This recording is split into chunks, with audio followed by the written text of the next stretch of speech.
micro, mon masque. Eh bien, écoutez, bienvenue à toutes et à tous dans notre webinar, web webinar pour le road trip, les 2 road trips que nous avons faits. Je me présente, je suis Laurence Garbet, présidente de Bourgogne-Franche-Comté. Donc, nous sommes une association créée en 91 sous différents noms et fédérée en 96 à la Fédération de Paris. Nous avions avant un travail plus ou moins d'écoute, de conseils et de suivi de patients. C'était comme ça, et de groupes de parole. Mais avec les nouveaux traitements, on s'est rendu compte qu'on avait presque plus personne qui avait besoin de nous, vu la facilité des traitements. Donc, on s'est dit, il reste des patients, il faut qu'on aille les chercher. Donc, nous avons réfléchi et puis nous avons essayé de créer une action auprès des populations à risque afin de pouvoir contacter le maximum de personnes. Nous nous sommes mis en relation avec les CARUD, les XAPA, l'AMPA et toutes les microstructures et toutes les personnes qui étaient en relation avec des personnes usagers de drogue, d'alcool, de cannabis ou ayant différents problèmes de santé. Il nous est apparu que ce serait bien de pouvoir communiquer avec les malades par des pairs afin d'aider les soignants qui sont en premier contact. C'est vrai que l'écoute est meilleure et on peut vraiment échanger et discuter d'égal à égal. Je tiens à remercier les médecins des CARUD déjà, ou des XAPA ou des ANPA, Pascal Mélin, médecin à Saint-Dizier et président de la fédération, et Madame Solange Bresson, qui nous ont beaucoup aidés. Les infirmières également qui ont œuvré avec nous, Agnès, Noël, Véronique, infirmière du docteur Minello, chef de service au CHU de Dijon. Je voulais vous dire également que chaque question posée en chat sera répondue instantanément. Voilà, et les résultats des road trips, seront donnés en fin de réunion. Je passe la parole à Juliette, qui a été l'instigatrice et la coordinatrice de toutes nos actions du road trip. Merci. Bonjour tout le monde. Donc, moi, je suis Juliette, je suis la vice-présidente de SOS Hépatite Bourgogne-Franche-Comté. Donc, moi, je voudrais surtout vous parler de la jeunesse du road trip parce que ce n'est pas venu comme ça spontanément. Donc, au départ, nous, on est organisateurs de formation TROD. La fédération de SOS Hépatite organise des formations et donc, nous, on s'est posé pour former des personnes dans notre région. Donc, c'est un petit peu comme ça qu'on a fait la connaissance de toutes les personnes des XAPA de Bourgogne et de Franche-Comté. Donc, ces formations, elles étaient réalisées pour la partie théorique par notre président Pascal et pour la partie pratique par Nathalie Créchette, qui est infirmière au CARUDIOS de SOS Champagne-Ardenne. Donc, au cours de ces formations, comme on a la chance d'avoir un fibroscan, On a montré le FibroScan aux personnes qui se formaient, donc ils ont été très intéressés parce que c'est vrai que c'est quand même pas tout le monde qui a un FibroScan. Et petit à petit, l'idée est venue de peut-être l'utiliser et puis de développer justement des actions avec des TROD et des FibroScan. On a fait une petite expérience la veille de notre forum, parce que chaque année, SOS Hépatite organise un forum national. Et il y a 2 ans, c'était à Dijon qui organisait, donc c'était nous. Et puis pour lancer le forum, on a eu l'idée de faire une petite action la veille à la CEDAP de Dijon, donc qui fait XAPA Carude, et de leur proposer des TROD et le FibroScan. À l'époque, on n'avait pas encore pensé au gène expert. Ça a bien marché, les gens sont venus, on a fait des TROD, on a fait des FibroScan. Et c'est de là que nous est venue l'idée de se dire, pourquoi pas faire une tournée dans toute la région et proposer ça à toutes les structures qui le souhaiteront. Donc, en amont, on a commencé à envoyer des invitations aux gens, leur demander est-ce que vous seriez intéressés pour ce qu'on appelait un road trip épatant, parce que épatant, c'est un peu l'ADN de SOS Hépatite, donc épatant avec un H, bien sûr. Et nous, on voulait à tout prix quand même avoir le gène expert, parce que c'est vrai que les buvards, c'est une bonne solution aussi, mais ce qui nous plaisait, c'est surtout de rencontrer des usagers et de leur dire, dans la même journée, on peut vous faire le TROD. S'il est positif, on vérifie s'il y a une présence du virus avec le gène expert. On vous fait un FibroScan. Et puis maintenant, avec le traitement simplifié, si tout est dans les clous, vous pouvez pratiquement repartir avec votre traitement. Ce qui s'est passé d'ailleurs pour la plupart des gens. Voilà. Donc, maintenant, je vais passer la parole à Alexandra, donc, qui est infirmière au CARUD d'Auxerre et qui est venue avec Greg, un patient du CARUD qui vient de terminer son traitement contre l'hépatite C. Voilà, ils vont vous raconter mieux que moi. Merci.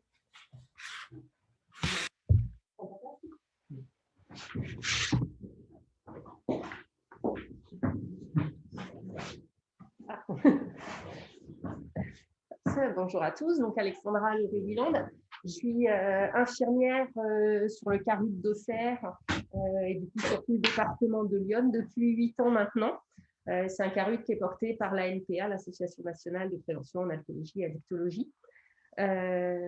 Donc le dépistage fait de toute façon partie des missions inhérentes au CARUD depuis le décret de 2005, donc où on a cette mission d'incitation au dépistage.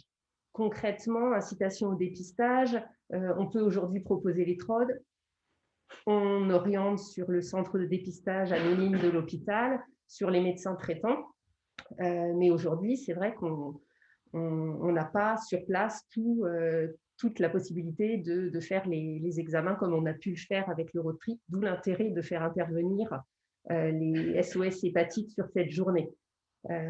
Concrètement, aujourd'hui, un TROD positif à l'hépatite C demande un accompagnement au centre de dépistage de l'hôpital.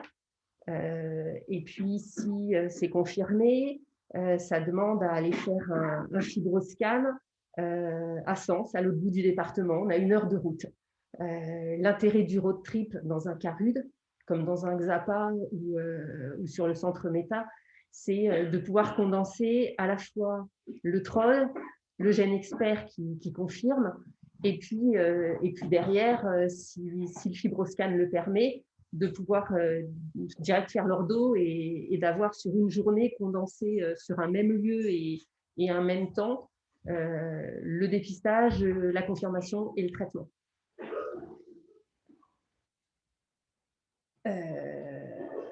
Du coup, c'est ce qui s'est passé pour Greg.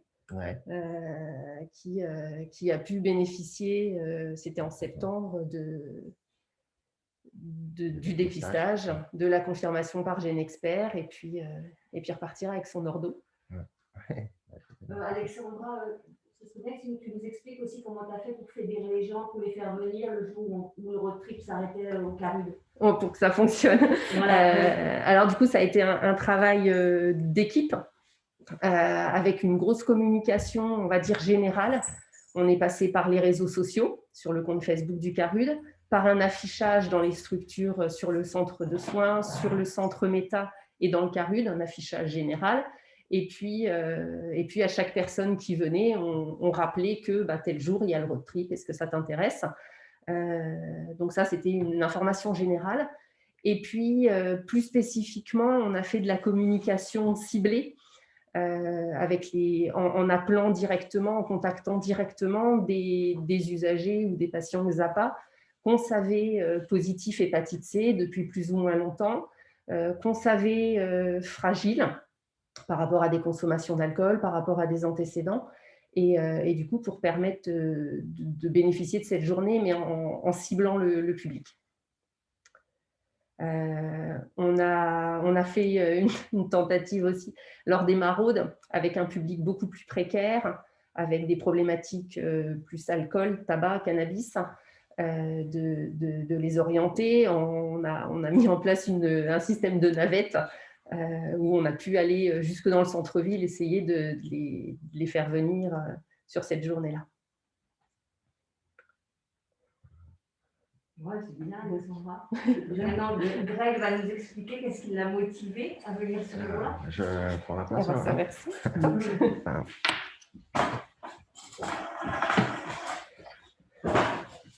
Bonjour, alors moi c'est Greg, moi, je suis polytoxicomane depuis pas mal d'années, je sais pas, peut-être 30 ans, quoi, on va dire. Mais donc voilà, moi je l'ai depuis 20 ans, l'hépatite C, mais je me suis jamais trop renseigné pour me faire soigner avant parce que je savais qu'il fallait être très malade. J'avais emmené un copain à l'hôpital et en fait, il avait dit, pourtant il était déjà bien malade, bien atteint, et qu'il n'était pas assez malade, ça coûtait cher le traitement, tout ça. Et là, grâce au Caride, j'ai pu voir qu'il suffisait d'être détecté positif pour avoir le traitement. Alors je suis venu, on m'a fait le TROD, c'est ça? C'est ça, ouais. Et puis, oui, je suis reparti, j'étais positif. Après, ils ont vu que le virus était actif. Et je suis reparti avec l'ordonnance le jour même. Et, je l'ai pris tous les jours. Le traitement, je l'ai fini à 2 jours. Il n'y a pas d'effet secondaire. J'ai eu 3 fois un mal de tête, mais bon, ça m'arrive en temps normal, quoi. 3 fois sur 3 mois, ça va. Et sinon, ouais, non, rien. Ça a été, je l'ai bien pris tous les jours, parce que moi, c'est ça un peu le problème, des fois, c'est la régularité. Et là, ça va, j'ai réussi, ça a été… Greg, j'aurais une question. Ouais. Est-ce que tu as accepté de prendre le traitement et tout parce que justement, tu n'avais pas la difficulté d'aller faire une prise de sang, d'aller ailleurs faire un fibroscan, etc. Est-ce que ça a aidé pour toi dans ta décision de commencer le traitement? Ah oui, ça a joué, hein, parce que moi, les démarches, c'est un peu chaud, quoi, des fois. Quand on a, c'est vrai, même rien que les rendez-vous et à l'heure, tout ça, c'est pas toujours facile, mais ouais, ça m'a aidé. Là. Là, je savais que j'avais juste à venir. Et tu sais que Greg, même si tu ne veux pas aller vérifier ta guérison et que tu n'as pas envie d'aller dans un laboratoire, au prochain road trip, on pourra le faire avec le GeneXpert, vérifier que tu es bien guéri. Ouais, d'accord, oui, ouais, c'est bien ça. Ouais, ça permet de voir si ça a pris ou pas, si on est toujours soigné, quoi. Ouais, désolé, je ne sais pas trop quoi. Mais en tout cas, c'est bien pratique, quoi, parce qu'avant, il fallait vraiment être malade comme un chien, j'ai l'impression, pour qu'on nous donne le traitement. Enfin, surtout depuis qu'il y en a un plus cher, quoi. Avant, je ne sais pas si c'était comme ça avec l'interféron, mais je sais pas, ça avait l'air de beaucoup les fatiguer. Il y avait plein d'effets secondaires, quoi. Est-ce que ça a pu être difficile pour toi de venir sur une journée Carud où tu connais les lieux, tu connais les professionnels qui sont là, et là, du coup, de rencontrer toute une équipe que tu ne connaissais pas, parce que du coup, SOS Hépatite, c'était Jackie qui faisait le fibroscan, c'était Pascal qui est le médecin, c'était Juliette et Laurence au TROD. Du coup, ça faisait beaucoup de monde pas connu. Ouais, c'est vrai. Ouais. Est-ce que ça a pu être difficile pour toi? Moi, je suis assez timide en général, mais ça va, c'est des gens qui me mettent vraiment à l'aise. Ils sont cool, franchement. C'est vrai, je me suis senti vraiment, pas jugé. Alors, du coup, je me suis assez même livré. C'est vrai, j'étais assez… Non, franchement, ils mettent à l'aise. Hein, c'est bien. C'est bien, bien fait, quoi. Bonne organisation. Merci, Greg. Ouais, de rien. Pascal, il faudrait que tu ouvres ton micro. Maintenant, c'est à toi. Non, mais il est chez nous. Je passe la place. Tu m'entends, Pascal? Voilà. Attends. Excusez-nous, un petit souci technique.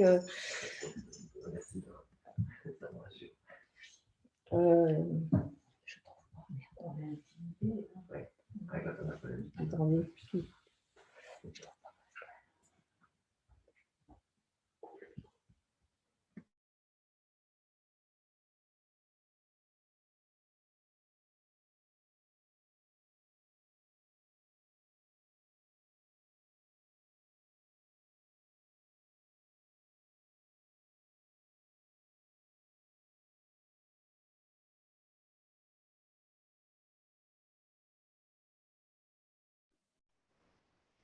Vous m'entendez là? Par contre, Allô? Vous m'entendez? C'est bon, t'entends, oui, c'est bon. Bon, j'ai pas d'image, j'espère que vous avez une image. Oui, oui, c'est bon, tout va bien. Ok, super. Excusez-nous pour les petits problèmes techniques, on n'est pas très professionnels. C'est la première fois qu'on fait. Mais bon, on va y arriver. C'est bon, Pascal, c'est à toi. En quelques minutes, sans vouloir prendre trop de temps, je vais essayer de vous parler du regard du médecin, de ce que j'ai pu voir sur ces road trips où j'ai participé plusieurs jours de suite. La première chose que j'ai ressentie, c'est qu'il n'y a pas de place pour le médecin. Et c'est génial. On a l'habitude de fonctionner en tant que médecin où on vient nous demander sans arrêt des ordonnances, des prescriptions, des prises de décision. Et là, je me suis retrouvé dans un espace où j'étais un outil, au même titre que le TROD, que le FibroScan. J'étais là et j'attendais qu'on m'utilise. On me dise, tiens, on a besoin de toi là, il faudrait faire ça, il faudrait donner un avis, il faudrait faire quelque chose. Et ça, je crois que c'est une façon nouvelle d'être utilisé. Et si on accepte de jouer ce jeu-là en tant que médecin, ça peut être fascinant de se retrouver dans un road trip comme ça, avec une mise à disposition d'anciens malades et d'une équipe pour voir ce qu'on peut faire. Donc ça, c'est vraiment, si le médecin accepte ça, c'est vraiment une expérience très intéressante.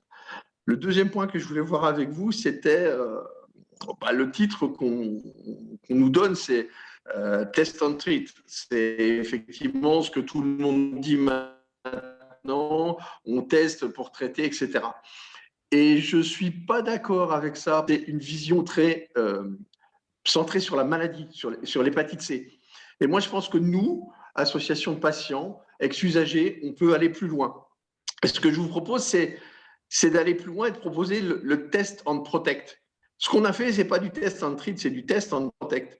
C'est-à-dire que ce qu'on a voulu, c'était tester les gens. Quand ils étaient négatifs, leur redonner des messages de réduction des risques pour leur expliquer comment ne pas se contaminer. Quand on a eu des gens positifs qui étaient guéris, c'était aussi les protéger, leur dire comment ne pas se recontaminer.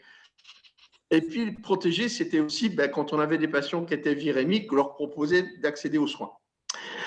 Donc ça c'est vraiment quelque chose d'intéressant, cette vision encore plus globale que le test and treat. C'est de protéger les gens, protéger des personnes qui ont des comportements particuliers. Et je pense que c'est exactement ce que Greg vient de nous dire, c'est qu'il avait maintenant des informations et qu'il avait maintenant la guérison et qu'il fallait en faire quelque chose et la surveiller et en prendre soin. Le regard du médecin sur cette action globale, je pense que c'est une autre façon de traiter. Le road trip, c'est vraiment une approche communautaire innovante pour moi. C'est des usagers eux-mêmes, comme l'a dit tout à l'heure Laurence, qui vont venir prendre soin d'autres usagers. Et ça passe plus forcément par les professionnels ou par le corps médical. Et le corps médical et les professionnels sont juste là pour étayer cette action-là. Alors, ça pose des soucis parce qu'on n'est pas dans le même rythme. On voit bien comment, quand on vient faire le road trip, le rythme de l'usager, le rythme de vie de l'usager qui vient percuter le rythme de vie de la structure, c'est quelque chose d'important et ça donne régulièrement des clashs. Ça ne va pas assez vite, pas le matin, etc. Et quand nous, ex-usagers, on arrive encore avec un autre rythme de vie, ça donne encore au lieu d'être une valse à 2 temps, on est à 3 temps et ça devient encore un peu plus compliqué. Mais on s'aperçoit que tout le monde se respecte, trouve ses marques. Et moi, je remercie vraiment les structures qui nous ont accueillis parce qu'on a vraiment été accueillis à bras ouverts et de façon très respectueuse. Donc, le regard que je porte sur cette action de road trip, c'est quelque chose qui est faisable. Et je crois que l'important, c'est de pouvoir jouer une pièce de théâtre. Et vous vous souvenez de ces pièces de théâtre où on nous disait l'important, c'est l'unité de lieu, l'unité de temps et l'unité d'action. Et je pense que ce qui est génial, c'est d'avoir choisi les outils qui permettaient d'être dans cette unité-là.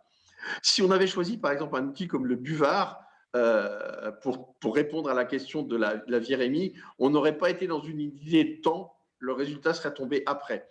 Là, on peut faire tout dans une unité de temps, dans une unité de lieu, avec une unité d'équipe. et avec un discours qui passe parfaitement bien. Et je crois que ça, c'est quelque chose auquel le médecin est sensible aujourd'hui, parce que c'est l'unité de temps et de lieu, c'est typiquement ce qu'on fait quand on essaye d'hospitaliser les gens. Et on voit bien que dans le soin, l'accès aux soins, ce qui nous perturbe aujourd'hui énormément, c'est d'arriver à respecter ces unités.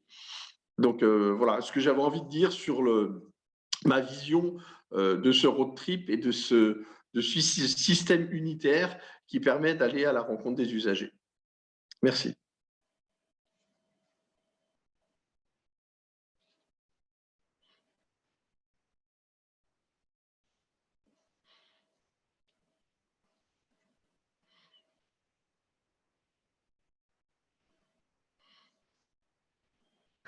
Excusez-moi, j'avais le micro coupé. Donc maintenant, on va accueillir Bernard Cole, donc, qui est médecin orgelais et qui s'occupe d'une microstructure. Donc le travail était à la fois différent et semblable, mais il va nous expliquer lui-même pourquoi il a été intéressé par le road trip, que le road trip s'arrête, fasse une escale dans une microstructure. Merci Bernard. Oui.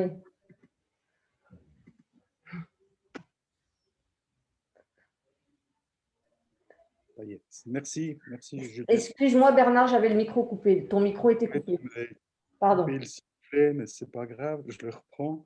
Je digère agréablement les paroles de Pascal, parce que c'est vrai qu'on enfin, moi, je vais peut-être déjà me présenter, parce que j'ai bien ressenti ce que disait Pascal Melin tout de suite. Moi, je suis médecin dans une maison de santé, et puis on a fait l'expérience d'une microstructure. Qu'est-ce qu'une microstructure? C'est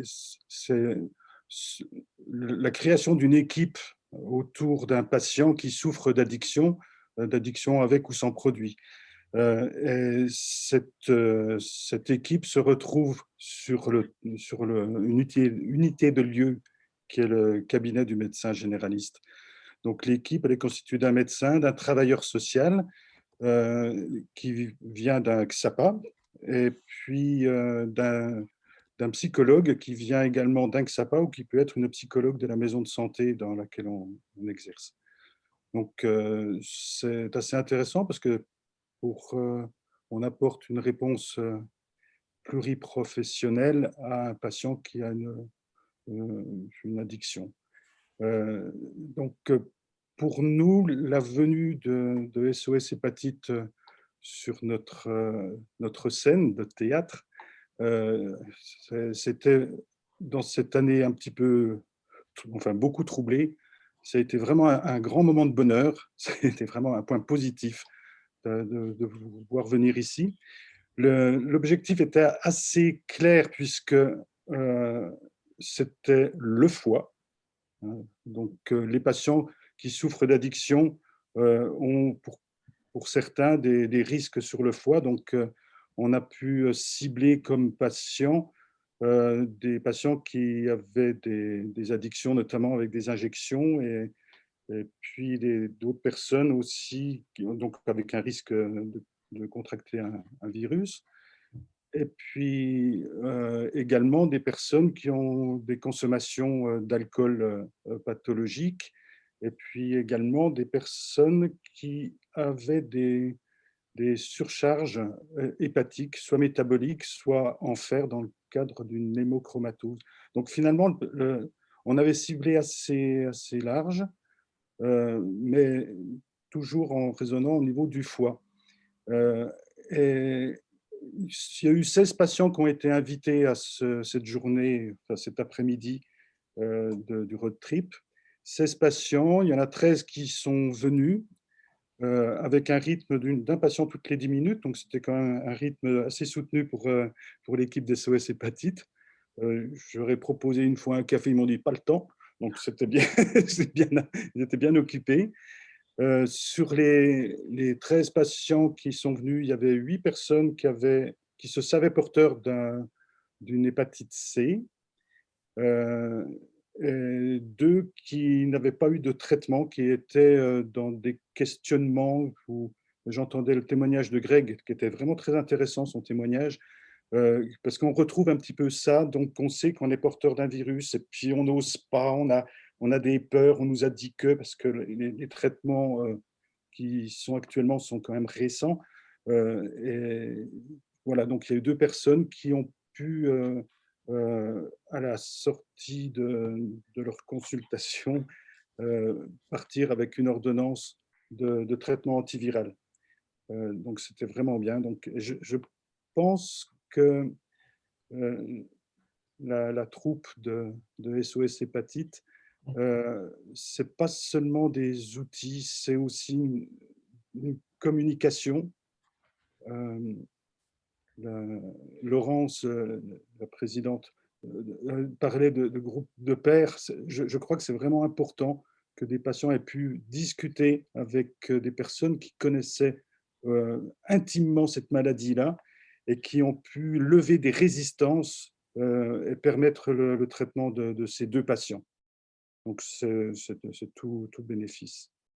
Autrement, il n'y a pas eu de détection de maladie virale en soi, puisque les patients savaient qu'ils étaient porteurs de virus. Il y avait des patients qui avaient des consommations d'alcool vraiment importantes, et puis il y a eu 2 résultats de fibrose assez sévères qui m'ont permis, dans un deuxième temps, de repartir sur un soin plus précis, enfin, il y a un peu moins de déni chez le patient sur ses consommations, puisqu'il y avait eu quelque chose qui était, avec le FibroScan, très précis, avec un chiffre sur un papier, fibrose F4, et ça, on part là-dessus, et là, c'est du concret. Donc ça, c'est très intéressant. Il y a une personne qui avait une hémochromatose sévère, qui ça a permis qu'il y ait un chiffre également sur sa fibrose qui n'était pas encore très important, donc c'était très rassurant. Et puis l'autre qui avait une hémochromatose métabolique, ça a été rassuré aussi. Donc ça a permis vraiment, c'est des actions très concrètes, de traitement, des mises en situation très précises, et puis rassurer certains patients. Pour moi, ça a été un petit peu ça. Quand on est en médecine de campagne, comme moi, trouver des spécialistes, surtout dans cette période, c'est difficile d'envoyer des personnes à Besançon, donc à 1h30 de route pour avoir un FibroScan. Et puis là, c'est formidable, parce que c'est venu chez nous, donc c'est vraiment du bonheur.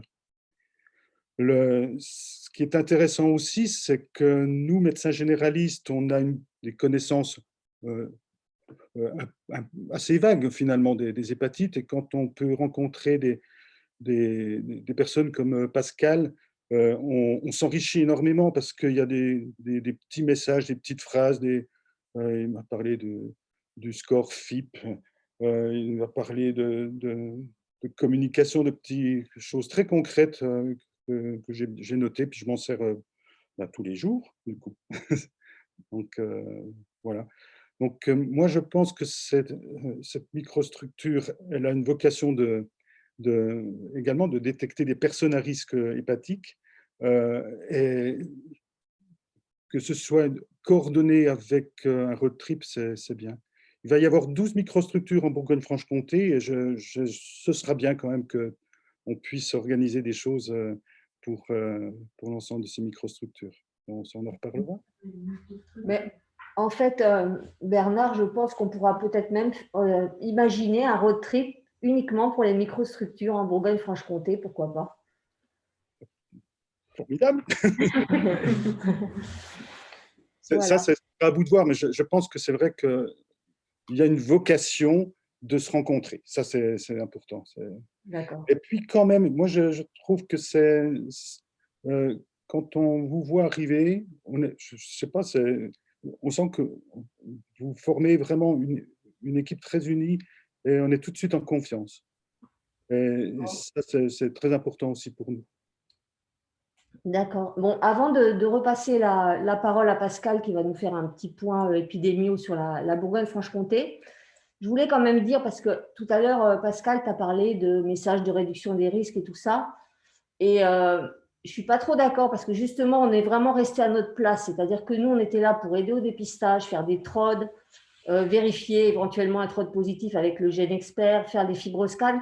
Mais en aucun cas, on disait aux gens, tu sais, il faudrait que tu boives moins parce que ton foie, il est un petit peu fibrosé ou fais attention de ne pas trop contaminer. Je pense que ça, c'est vraiment le travail des structures dans lesquelles on était, les CARUD, les XAPA et tout. Mais nous, on n'est pas des médecins, quoi. On est d'anciens malades, d'anciens toxicos pour certains. Mais voilà, ce n'est pas à nous de faire ce travail-là. Je ne sais pas ce que tu en penses. Ah, pardon. Attendez.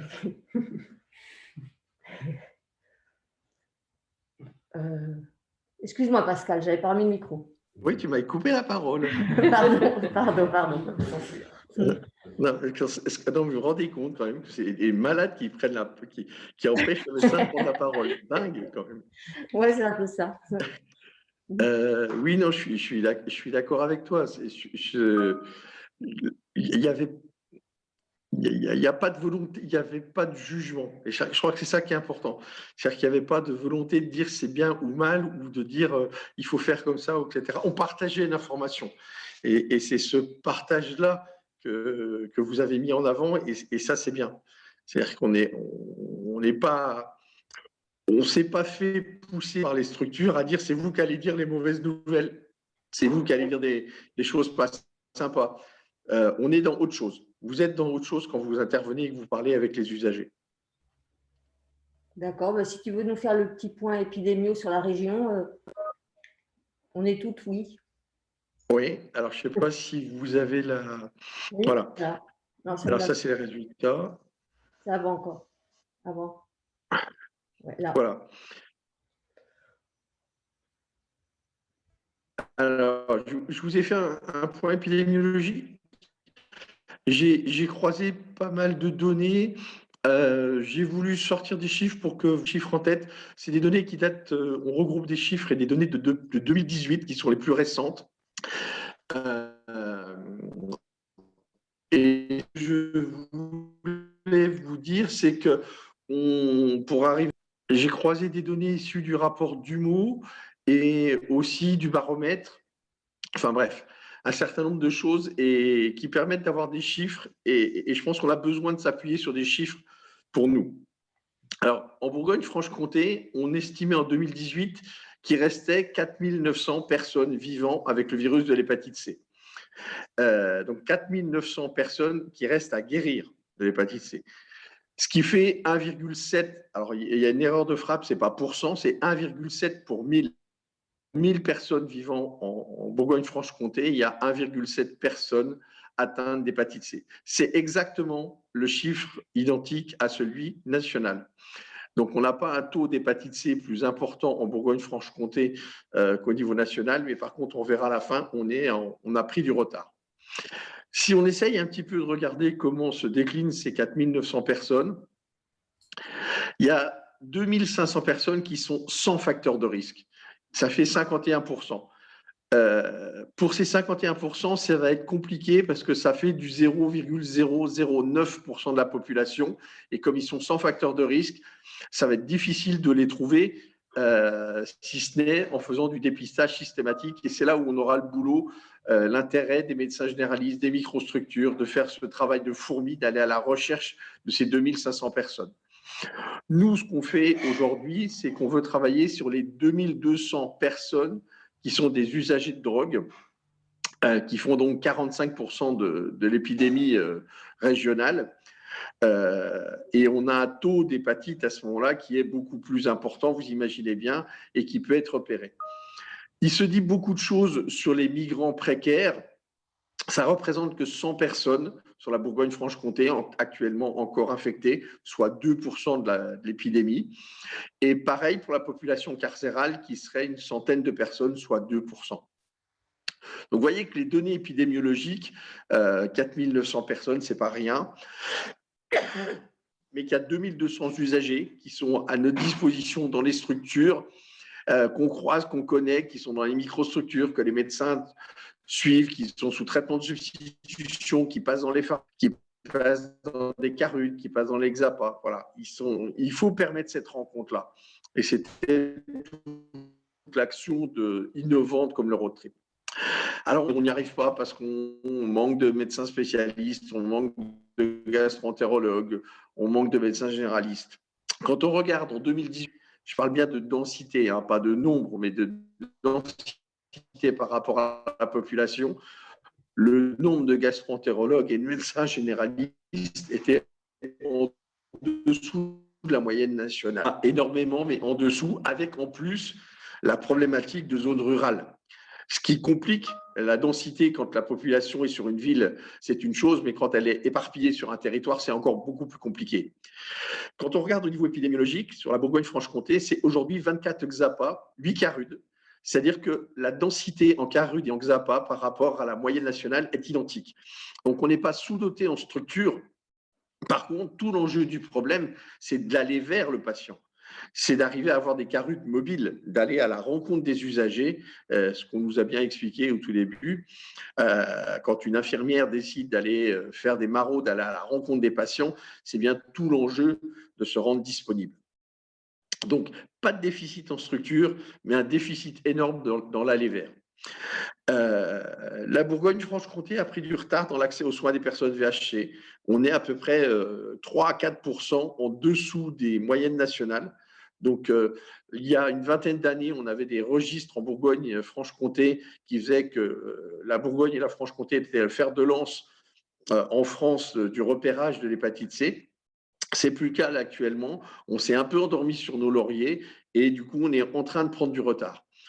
Donc, vous voyez que il y a 5000 personnes qui nous attendent, il y a 5000 patients qui demandent à guérir. Et je pense que le projet de l'éradication pour 2025 est complètement à réécrire et à rechercher pour la Bourgogne-Franche-Comté. Il n'est pas du tout impossible, il faut simplement l'organiser. Je ne crois plus en une organisation nationale de cet objectif 2025, mais probablement que la région est le bon espace pour donner des impulsions pour obtenir l'éradication 2025, et probablement que les structures les plus proches des patients, comme le sont les XAPA, les CARUD, mais aussi les microstructures, doivent être les endroits les plus pertinents pour organiser ce dépistage, cet accès aux soins et ce test on protect. Merci beaucoup. Et là, Juliette, tu reprends ton micro. Merci Pascal. Donc, t'attends les résultats maintenant. Donc, les résultats du road trip de cette année, je vais vous les donner. Donc, on a fait 112 TROD de hépatite C, on a fait 109 TROD de VIH, donc on n'a détecté aucun VIH. 10 hépatites C ont été confirmées avec le GeneXpert. Toutes ces 10 hépatites C ont pu accéder au traitement parce qu'il s'agissait d'hépatite C avec des fibroses faibles ou quasi nulles. On a aussi confirmé 5 guérisons. Donc là, c'est aussi à notre premier road trip, pour nous, d'avoir le GeneXpert, c'était surtout pouvoir confirmer une hépatite C quand un TROD était positif. Puis on s'est aperçu de l'effet qui se coule du GeneXpert parce que c'est aussi intéressant pour confirmer des guérisons, parce qu'il ne faut pas oublier que souvent les patients toxicos, ils ne vont pas forcément faire leur contrôle de guérison parce qu'ils ont autre chose à faire, ils s'en foutent un peu. Donc nous, on arrive, on leur dit, au fait, tu as fait le traitement de l'hépatite C, oui, tu veux voir si tu es guéri? Ah bah oui, je veux bien. Donc du coup, le GeneXpert, c'est vraiment une possibilité de vérifier une guérison. Et puis pour ceux qui ont été guéris et qui ont pris à nouveau des risques ou qui pensent avoir pris des risques, c'est aussi un moyen de vérifier qu'ils ne se sont pas recontaminés. Donc, sur ce road trip, on n'a trouvé aucune recontamination. Par contre, sur le road trip précédent, on a confirmé deux recontaminations ont été trouvées, quoi. Voilà, le FibroScan, c'est aussi un outil qui était génial parce qu'on a pu dépister des cirrhoses, mais ces cirrhoses-là étaient vraiment hors hépatite C. On s'est rendu compte que parmi les patients porteurs d'une hépatite C, aucun n'avait une fibrose importante ou une cirrhose. Voilà, donc les cirrhoses qu'on a détectées au FibroScan, évidemment, on les a orientées sur un hépatologue où la structure les a pris en charge et les orienter directement. Alors, les résultats du road trip de de nouveau. Donc, on a une proportion, on a les 3/4 de femmes et 1/4 d'hommes. Donc, vous voyez aussi sur la partie gauche, le camembert de droite, pardon. Le camembert de droite, c'est le fibroscan. Donc, vous voyez qu'il y a quand même 86% des gens qui n'avaient pas de fibrose ou vraiment une fibrose très, très faible, quoi. Les cirrhoses et les F3, F4, c'est une petite proportion. Et comme je vous le disais, c'est surtout des gens avec un problème d'alcool. Ce n'est pas du tout des gens usagers de drogue par intraveineuse ou par sniff, quoi. Donc, les résultats de l'hépatite C, donc on a eu 87%, oui, 87% de VHC négatif, 10%, 9% d'ARN VHC positif, donc confirmé avec le GeneXpert, 3% de guérison, de confirmation de guérison, et on en a eu un seul qui a fait une guérison spontanée, qui n'avait pas fait de traitement. Voilà. Suivant.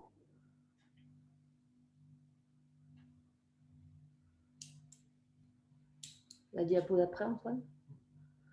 Voilà, donc là, c'était pour comparer les deux road trips. Donc, c'est vrai qu'on ne s'est pas passé le mot, mais les deux fois, les road trips se sont déroulés sur 2 semaines. Donc, 2 semaines jour ouvrable, quoi. Donc, 10 jours. Et on voit qu'on a à peu près rencontré le même nombre de patients, parce que 108 TROD en 2019, 112 en 2020, 12 hépatites C confirmées au GeneXpert et 10 en 2020. Confirmation de guérison 2 en 2019, 5 en 2020, et recontamination 2 en 2019 et 0 en 2020. Donc, on aurait pu penser, le premier road trip, que c'était un peu un coup de peau qu'on détecte autant d'hépatite C. Puis on s'aperçoit qu'on en fait un deuxième et qu'on a sensiblement les mêmes résultats. Donc, je pense que ça montre bien la légitimité d'une action telle que le road trip. Voilà, et puis… Tu as en tête, Juliette, le nombre de structures que vous avez visitées en 2019 et en 2020 oui, sur 2 une par jour, donc ça fait 10. 10. Ouais, 9 ou 10 structures on a vu à chaque fois. Donc Carude ou Xapa. Donc c'est vrai que je voulais ajouter aussi que c'est vrai que nous, on peut se considérer comme des pairs, donc l'association SOS Hépatite Bourgogne-Franche-Comté, quand on fait une action comme ça. Mais pour nous, c'était important aussi d'avoir des soignants auprès de nous, parce que c'était aussi pour valider le sérieux de l'opération. Donc, on a eu Pascal qui est venu sur quelques étapes, on a eu le docteur Solange Bresson aussi qui est venu nous épauler, on a eu des infirmières, plusieurs, on a eu l'infirmière du CHU de Dijon, Véronique, qui fait le TP avec Anne Minello.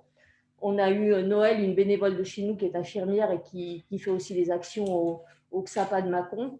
Donc, je pense que c'est quand même l'alchimie parfaite, quoi. À la fois d'anciens patients guéris d'hépatite C et de pairs aussi, puisque pour certains d'entre nous, il y a d'anciens toxicomanes, et puis d'avoir aussi une équipe de soignants, médecins, infirmières et tout, qui prouvent le sérieux de l'opération.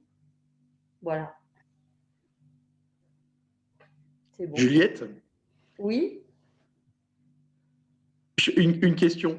Est-ce que tu ne crois pas, enfin, je me fais provocateur, mais que c'est inquiétant d'avoir les mêmes résultats? C'est-à-dire que si nos démarches d'incitation au dépistage, à l'accès aux soins avaient fonctionné, on aurait dû trouver moins de malades dans la deuxième version du road trip. Donc, est-ce que le fait qu'on ait toujours la même proportion au niveau épidémique n'est pas quelque chose d'inquiétant plutôt? Il y a 2 choses. Déjà, entre le premier et le deuxième road trip, on n'a pas forcément été dans les mêmes structures. Donc, ce n'est pas forcément des structures qu'on avait visitées pendant le premier road trip. Et deuxièmement, on s'aperçoit par exemple comme des endroits comme Besançon, ils nous ont expliqué qu'ils ont beaucoup de passages à Besançon.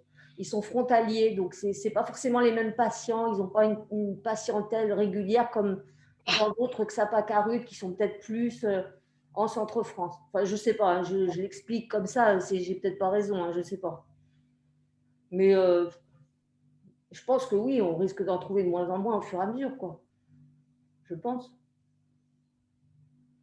Ça veut dire à ce moment-là que le road trip doit évoluer pour aller de plus en plus dans la protection, c'est-à-dire dans l'évaluation de la fibre, vérifier vérifier que les gens n'aggravent pas leur fibrose, parce qu'après guérison de l'hépatite C, ont lâché du côté de l'alcool, par exemple, ou alors se sont recontaminés. Donc, c'est toute la sécurisation post-hépatite C. Et je pense qu'on est dans cette prise de conscience du foie et que du coup, le road trip va devoir s'adapter dans les années à venir. Oui, ce sera plus, à la limite, l'outil principal sera davantage le FibroScan, peut-être, tu veux dire. Voilà. Oui, c'est vrai. Mais c'est vrai que, bon, on sait très bien, tu en as parlé un peu au niveau épidémiologique, qu'aujourd'hui, bon, il reste de moins en moins d'hépatite C, et celles qu'on trouve, on les trouve chez les usagers de drogue, on les trouve chez les populations psychiatriques, on les trouve aussi chez les gens qui font du chemsex. Mais nous, c'est vrai que, d'abord, c'est peut-être plus difficile d'accéder aux populations psychiatriques, parce que mettre les pieds dans un hôpital psychiatrique, je crois que ce n'est pas si facile que ça. Le chemsex, j'en parle même pas, on n'est pas de la même communauté, donc à mon avis, on se ferait virer si on commençait à leur proposer d'aller faire des dépistages. Et nous, on s'est senti vraiment à l'aise, et avec des gens qu'on connaît ou qu'on a connus et qui sont comme des frères pour nous un peu, avec les toxicomanes, quoi. Je veux dire, c'est des gens... moi, je peux te dire, par exemple, que sur les 2 road trips, je connais tous les prénoms des gens qu'on a dépistés positifs, quoi, sans problème. Et quand j'appelle, je dis... et au fait, comment il va, Lucien et Joseph, comment il va, et Greg, comment il va. C'est vrai. Et je veux dire, voilà, on ne fait pas semblant, quoi. Je veux dire, on se sent bien avec ces gens-là, et puis on adore faire le road trip, et j'espère qu'on pourra en faire plein. J'espère que le Covid va vite s'en aller, et qu'on va pouvoir vite repartir sur les routes au printemps. Voilà. Je ne sais pas qui veut conclure. Est-ce que... je vais bien conclure, mais on pose peut-être les questions avant, non? Oui. Enfin, je ne sais pas. Pardon, oui, il y a des questions, oui.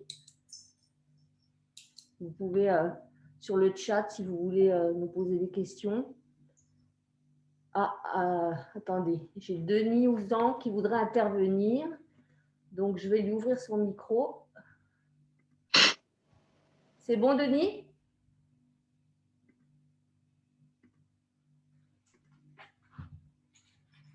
Il y a un petit temps de latence. C'est bon, Denis, normalement? C'est bon, Denis? Non, attends. Oui, c'est bon. C'est bon, ça y est, excusez-moi. Bravo pour ce magnifique deuxième road trip, c'est vraiment impressionnant. Merci. Revenir sur les malades que vous avez trouvés positifs, est-ce qu'ils ont pu bénéficier, André, d'un traitement rapide? Et si oui, combien de temps après la découverte de cette positivité s'est faite? S'ils avaient bien évidemment les droits sociaux actifs au moment du dépistage. Ma question est, au cours des road trips, ceux que vous avez trouvés positifs, et ça c'est assez fascinant, est-ce qu'il y a eu, et vous avez eu l'information, d'un traitement qui a suivi et du temps avec lequel ce traitement a été administré à ces patients? Alors écoutez, c'est vrai qu'on a les 2 cas, c'est-à-dire qu'on a des gens qui sont, par exemple Greg, il a été dépisté le jour même, le lendemain il a attaqué son traitement, d'ailleurs il l'a fini hier, c'est ça? Il a fini, voilà, avant-hier. Après, bon, c'est vrai que quand on rappelle les structures, on essaye de leur demander. On leur dirait un tel, il a fait son traitement et tout. Alors c'est vrai que c'est des chiffres qu'on aimerait bien connaître, quoi, parce que c'est vrai que si on dépiste et que derrière les gens ne font pas les traitements, il n'y a pas grand intérêt. Mais on s'aperçoit quand même que dans je dirais les 3 cas, quoi. Les 3 cas, oui, on sait qu'ils sont partis en traitement. Et justement, de pouvoir faire des road trips réguliers, ça permet de demander aux structures des nouvelles des patients, de leur demander s'ils ont fini le traitement, s'ils ont vérifié leur guérison. Alors parfois, ils n'ont pas vérifié leur guérison. Je pense à la CEDAP de Dijon, justement, une jeune fille qu'on avait dépistée l'année dernière. Elle a fait son traitement. Ils lui ont demandé de venir le jour où on s'arrêtait à la CEDAP. Elle n'est pas venue et elle n'avait jamais été vérifiée sa guérison. Donc voilà, c'est un petit peu là où on est un petit peu frustré parce qu'on aimerait justement annoncer le nombre de personnes qui ont fait le traitement et le nombre de personnes qui sont guéries aujourd'hui, quoi. Mais ça, c'est le but et c'est très bien ce que vous avez fait. Et pour répondre à Pascal Mélin, parce que finalement, c'est comme ça, vous pourriez avoir à terme une diminution, parce que si vous dépistez les gens, vous les traitez, c'est sûr que là, vous pourrez arriver dès que ça passe 0 hépatite. Une chose, je voulais revenir, moi, sur un commentaire des pathologues quand j'entends le malade est cirrhotique, on l'envoie au CHU, on l'envoie à 2 heures. il faut réfléchir ça, parce qu'un malade qui a une cirrhose compensée, qui a hépatite C, il a le même traitement qu'un autre malade, et que ça ne doit pas être non plus un frein, parce que finalement, toute l'histoire de l'hépatite C pour ce qu'appelle Pascal le test and treat, le test and protect, c'est le traitement rapide. Et le CFET permet un traitement éventuel dans la journée, voire dans la semaine, le temps d'avoir les droits sociaux. Et je crois que c'est crucial dans le dépistage, notamment par CFET, c'est de pouvoir aboutir à quelque chose. C'est vos usagers de drogue pour lesquels le suivi dans les établissements est complexe, d'avoir un traitement rapide. Et c'est absolument hyper important et motivé à avoir ça. Et finalement, avoir aussi un médecin disponible dans le coin ou rapidement et convaincu que le traitement doit démarrer très vite. Parce que finalement, il y a besoin que d'une charge virale. À la limite, vous faites le fibroscan, c'est génial. Mais à la limite, même s'il ne peut pas être fait, un malade qui est virémique, il peut prendre le traitement tout de suite. Mais vous savez, je voudrais vous raconter une petite anecdote à tous là. Quand on a décidé du premier road trip, on a essayé de contacter les hépatologues de la région. Et l'année dernière, comme on a été à Belfort, à Montbéliard, on sait qu'il y a un hôpital dans la forêt là, à Trévenant où il y a un hépato qui s'appelle Serge Frappé. Donc, on l'a convié à venir au road trip. On lui a dit, écoutez, si vous voulez venir le jour où on s'arrête à Belfort ou à Montbéliard, vous êtes le bienvenu. Ça nous fera plaisir de vous accueillir et tout. Et il nous a répondu très gentiment. Il a dit, écoutez, moi, je n'ai pas le temps, j'ai du travail et tout, mais ce que vous faites, c'est vraiment super. Et je m'engage à recevoir les patients détectés positifs dans la semaine. Donc, on a trouvé que c'était vraiment c'était génial, quoi. C'est tout à fait, en fait, la suite du road trip et à mon avis, hein, l'essence du road trip, c'est de pouvoir effectivement trouver vite, piquer vite des malades virémiques pour l'hépatite C. Et bien évidemment, vous avez la chance de faire un fibroscan, mais même si le fibroscan est retardé, et de pouvoir offrir le traitement le plus rapidement possible, soit de façon immédiate, ils ont les droits sociaux, soit parce que finalement, s'il y avait même un médecin présent dans le camion, il pourrait faire l'ordonnance, puisque tous les médecins sont susceptibles de pouvoir prescrire les antiviraux à action directe, ce d'autant que maintenant, avec des traitements de 8 semaines, on termine l'affaire. Que le malade soit cirrhotique ou non, hein, en dehors de la décompensation, parce que ça, c'est des histoires un peu… Mais voilà, pour moi, c'est l'essence de test and treat.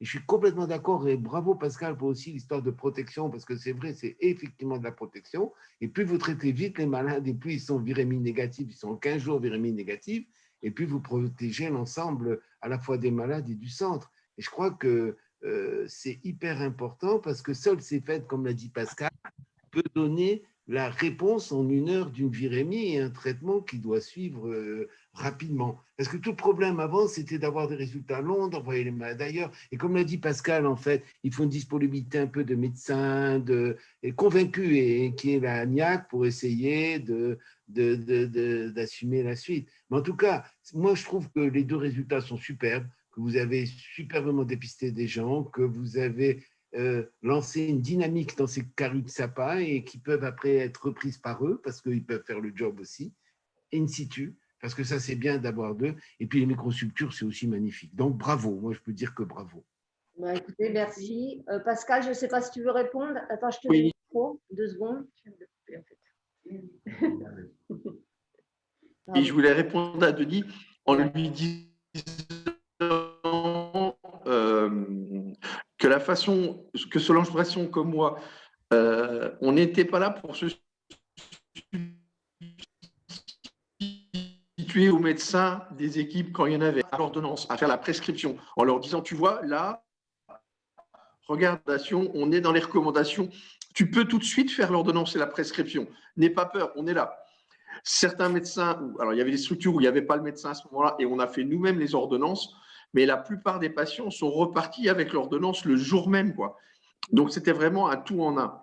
Et ce qui est intéressant, c'est que du coup, aux structures, le fait de rappeler et d'accompagner la prise du traitement, il y avait encore ça à faire après. C'est ce que Greg nous a expliqué tout à l'heure. C'était à un moment où il y a tout qui se bouscule, on vient, on fait le test, on a le fibre, on est testé, on est confirmé avec le GeneXpert, on a le scan, et en quelques heures, on remet une ordonnance et on n'a plus que… Après, c'est le grand vide, quoi. Il faut se jeter à l'eau, il faut oser prendre le traitement. Et là, c'est la structure qui doit prendre le relais. Et je pense que le road trip n'est pas là pour est là pour montrer que le road trip, c'est l'ouverture des possibles pour moi. C'est montrer que c'est possible. Et l'idée, c'est d'apprendre aux structures à faire. Il n'y a pas meilleure éducation qu'un médecin qui a compris que c'était enfin faisable, quoi. Et je crois qu'on voulait éduquer, on voulait apprendre, on voulait expliquer les choses tant du côté des usagers, mais aussi des équipes et des professionnels. Et rendre le possible en disant, le patient peut repartir avec une ordonnance et commencer son traitement le soir même. Et c'est ça l'innovation, à mon avis. En tout cas, je suis complètement d'accord avec toi et je pense que vous devrez mettre ça en exergue parce que c'est ça le job. Et je suis complètement d'accord. Montrer aux structures, faire vite, les convaincre qu'ils peuvent traiter tout de suite. Après, bien sûr, à eux à prendre la suite d'un traitement. Mais c'est tous les sens du road trip. C'est dépister, regarder la virémie et traiter. Et traiter, vite. En tout cas, bravo. Alors, j'ai une personne qui me pose une question là, qui me dit qu'est-ce que vous conseillez à ceux qui voudraient faire la même chose dans une autre région? Alors, écoutez, c'est vrai que nous, quand on a fini le road trip, on était toujours on est très enthousiasmés et on en discutait entre nous. On se disait ce serait génial de faire un road trip national, c'est-à-dire de se passer le flambeau un peu comme aux Jeux Olympiques. La Bourgogne termine, elle passe le relais à Champagne-Ardenne, qui le passe à Paris, qui le passe, etc. Donc, voilà. Donc, c'est vrai que je pense que… Alors, c'est vrai que tout le monde n'a pas un fibroscan, tout le monde n'a pas un jet d'expert. D'ailleurs, nous, on n'en a pas. On remercie CEFED qui nous en a mis à disposition pour le road trip. D'ailleurs, on peut remercier aussi EcoSense parce qu'ils nous ont calibré la sonde du fibroscan de manière gratuite. Et puis, évidemment, on va remercier notre sponsor principal, Gilead, qui nous a aidés à financer cette opération. Voilà. Si je peux faire un commentaire, Oui. Moi, je me suis imprégné de tout ce que vous avez fait pour essayer de monter quelque chose qui soit non plus un road trip, mais prendre deux établissements, Caruc-Sapa, les plus importants du département des Alpes-Maritimes, et faire ce que vous avez fait un quotidien. Ça veut dire que pour tous les malades de la file active de ces deux établissements, soit à peu près 1500 sujets usagers de drogue, de faire du dépistage par TROD de tous, ceux qui acceptent bien sûr le principe, du CEFED de tous ceux qui sont anti-VHC+, et si possible du traitement dans la journée de tous ceux qui sont positifs en virémie et qui ont les droits sociaux ouverts, sinon avoir ces droits sociaux pour les traiter.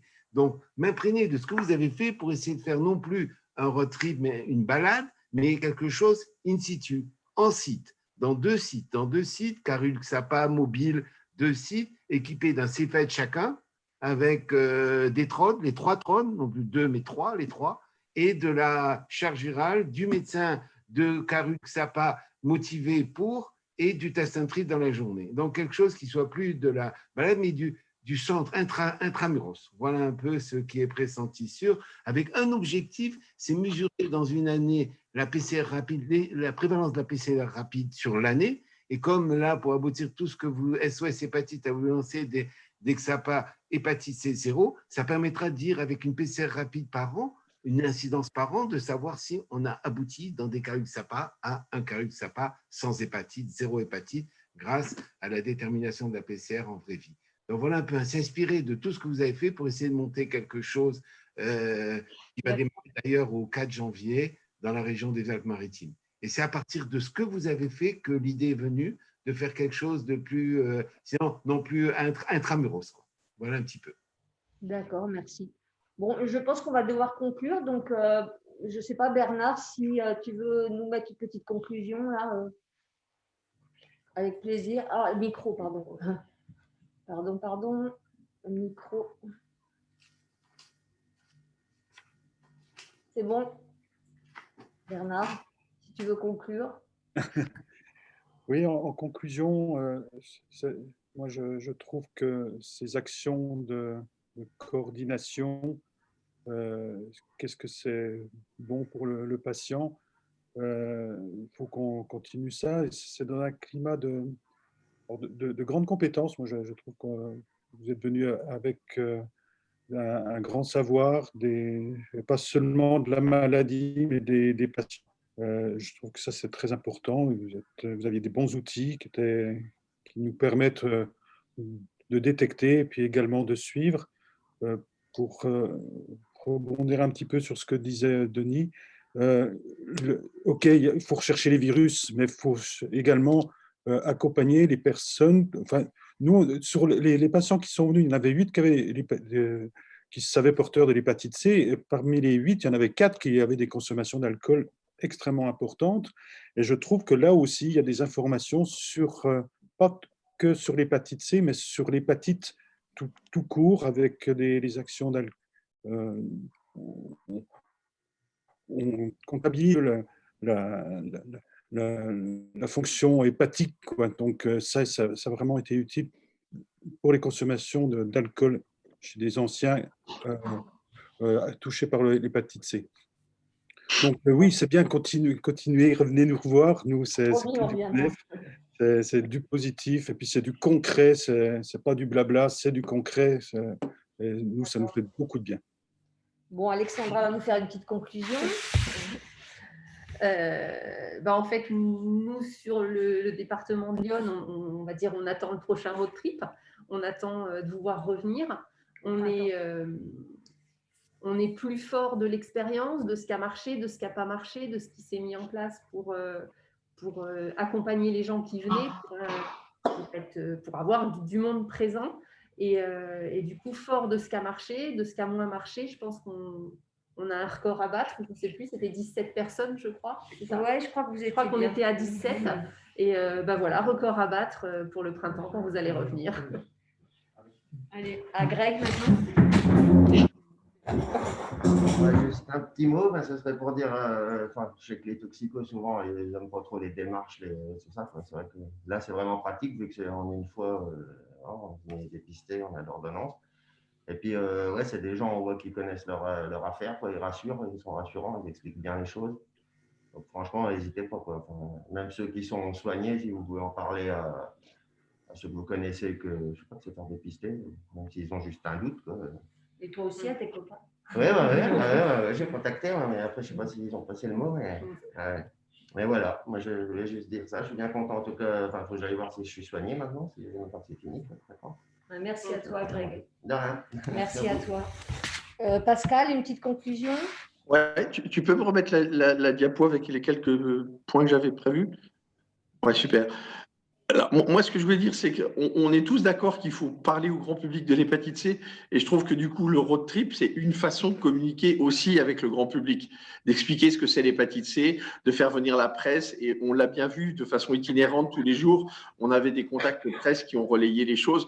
Et ça, je crois que faut pas oublier, il y a les usagers, mais il y a la population générale. Et ça, je crois que c'est vraiment important. Ça a permis des rencontres avec plein de professionnels pour moi d'expliquer ma vision des choses, d'écouter les problématiques des microstructures, etc., de se rencontrer. Donc, je crois que permettre des rencontres, c'est fondamental. Favoriser l'aller vers, surtout dans une région comme la Bourgogne-Franche-Comté, très étalée, avec des trous médicaux. Donc, aller au contact des patients, aller à la rencontre, c'est quelque chose de vraiment fondamental. Dans les projets, je pense qu'il ne faut pas lâcher la formation pour les TROD. SOS Hépatite Bourgogne a été repéré pour avoir été initiateur de formation TROD. Il faut continuer d'aller former les professionnels, parce qu'il n'y a que comme ça qu'on pourra avoir des acteurs de terrain qui vont se démultiplier pour permettre de tester les gens. Et du coup, c'est ce que je disais tout à l'heure, la rencontre du road trip, c'est aussi d'aller à la rencontre des équipes en leur apprenant à faire et, si possible, à autonomiser les gens. Et c'est que nous, chaque année, on prenne notre bâton de pèlerin pour passer dans de nouvelles structures et d'aller porter les bonnes nouvelles ailleurs. Il y a un truc qui est fondamental, c'est toujours avoir une évaluation itinérante de la fibrose par FibroScan en association avec le dépistage. Je pense que le dépistage de la fibrose, ça va être quelque chose de fondamental dans les 10 ans à venir, quelle que soit la cause de la maladie. C'est ce que Bernard disait encore, il n'y a pas que le virus, il y a l'alcool, et où il y aura la NASH bientôt. Et on est en train de découvrir l'enjeu du dépistage, c'était le virus, il faut finir le job. Mais maintenant, c'est le dépistage de la fibrose. Il faut continuer de favoriser un accompagnement communautaire qui est déficient maintenant. Les associations ont beaucoup de mal Et vous êtes une petite équipe, mais ô combien dynamique, ce petit village gaulois en Bourgogne qui est capable de remuer ciel et terre comme ça, bravo. Mais c'est la puissance d'un accompagnement communautaire, c'est je suis de ta communauté, je sais de quoi je peux te causer. Et ça, je crois que vous avez très bien montré la place et l'importance des malades. Et je pense que le road trip, du coup, est un outil expérimental qui regroupe tous ces points qui sont des recommandations nationales, hein, ce que je suis en train de vous dire. Et je pense qu'on peut dire aujourd'hui que le road trip, c'est reprendre sur un territoire les recommandations nationales et s'y approprier. Donc, vous avez fait ça, bravo, merci. Et j'ai envie de dire une petite phrase qui veut rien dire, mais Juliette dirait que c'est très psy, mais c'est pas grave. Je pense que on n'est pas venu pour faire du soin quand on a fait le road trip, et c'est parce qu'on n'était pas venu pour faire du soin que le soin a été possible. Merci. Bravo, c'est une belle phrase. On va terminer avec la conclusion de notre président. Je lui laisse la parole. Oui, je voulais vous remercier toutes et tous de nous avoir écoutés, d'avoir participé. C'est quelque chose qui nous tient énormément à cœur. C'est vrai qu'on fait ce road trip avec nos tripes, c'est le cas de le dire, parce qu'on veut que ça évolue, parce qu'on ne veut pas laisser tomber les gens, parce qu'on y croit et qu'on veut continuer à en faire. Vous nous donnez la force et le courage de continuer à en faire. Les patients aussi, comme Greg, nous donnent le courage de continuer à le faire et d'y croire toujours. Et je voulais faire un petit aparté. Je suis depuis 6 mois une personne atteinte de stéatose qui m'a annoncé, que je conseille, qui m'a annoncé hier que, eh bien, il n'avait plus de stéatose. Ça aussi, c'est des maladies du foie, c'est important, ça nous motive énormément. Et comme les hépatites, il faudra qu'on se tourne vers les maladies du foie également. Merci encore à toutes et tous et je vous souhaite une bonne journée et de joyeuses fêtes. Soyez tous épatants. Juste une petite chose encore. Je pense, Laurence, que tu viens d'inventer un concept, le road trip, PES, qu'on fait avec nos tripes. Voilà. Au revoir. Merci, au revoir. Merci, au revoir. Shut down.